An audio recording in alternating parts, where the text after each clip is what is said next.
If I might, one more question, which is you have had such a great and interesting career, and in addition to being a prosecutor, you have also served on your community city council, if I understand it correctly. And I'm really curious what you've learned from that experience on this topic and beyond in terms of how we can improve and strengthen communities across America. Well, I will tell you, I was on city council during a very interesting time. It was when COVID hit, and when George Floyd was murdered, and inflation and housing prices were skyrocketing. So tensions were high on every level. It could be something as mundane as e-bikes on trails and people were screaming at each other, right? Tensions were just very high. And I think I actually learned some great lessons from that. First, you really have to kind of check your emotions at the door. And I'm not saying not to ever be emotional. I think there's a time and place where emotions are key. But you have to remember that when people are screaming at you, it is because they are frustrated, because they're upset. It is not a personal attack. It is not against you. And it is so important to keep that composure, to be able to, number one, hear what the person is saying. Because when somebody's yelling at you, it can be hard to actually hear what they're saying. And so making sure that you don't take on the emotion of it and really just listen to the substance, because there can be some gold nuggets in there. The delivery may not be best, but there can be some gold nuggets.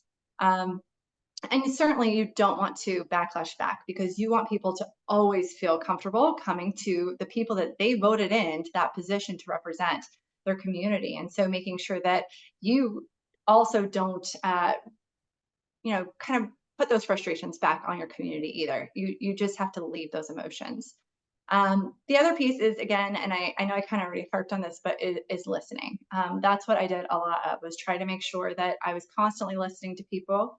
It and making sure that it was from a broad perspective. If I believed that I was leaning one way on an issue, I wanted to make sure that I was hearing the other side too. And again, it doesn't mean that we agreed. I had plenty of coffees where it was somebody that I disagreed with.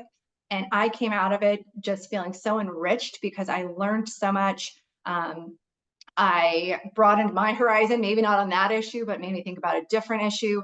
And again, we just too often think if somebody's against this one argument, then they're against me and they're now my opposition. And I just don't believe that. I think we can learn something from everybody, and we just have to find what that is. Lisel, such a great idea to end the conversation on, and it reminds me too of my own training. You were trained as a lawyer, and I was, and when you were a young prosecutor, I was a young law professor, and the dean at the time was Elena Kagan at a place I was working, Harvard Law School, and one of her key things was to surround herself in her kitchen cabinet, if you will, with people who really disagreed, and she was intent on, okay, we're going to make this decision. Somebody's got to argue the other side. And she said she got that also from watching how Justice Scalia operated, where he'd have clerks from both sides, and he wouldn't, write his opinion or make his decision until he'd really heard it argued in multiple ways. And I do think that's one of the things that I value greatly about our partnership in the context of the Safety and Justice Challenge. And really one of the things that I hope we can all work on in America is how to argue better, how to listen to one another better, how to strengthen our communities, solving problems, one at a time. And I do think doing that in a local way, whether it's in the 50 jurisdictions of the Safety and Justice Challenge or otherwise, is such a great lesson. So hitting listening twice in a short interview, I think, is exactly the right message, and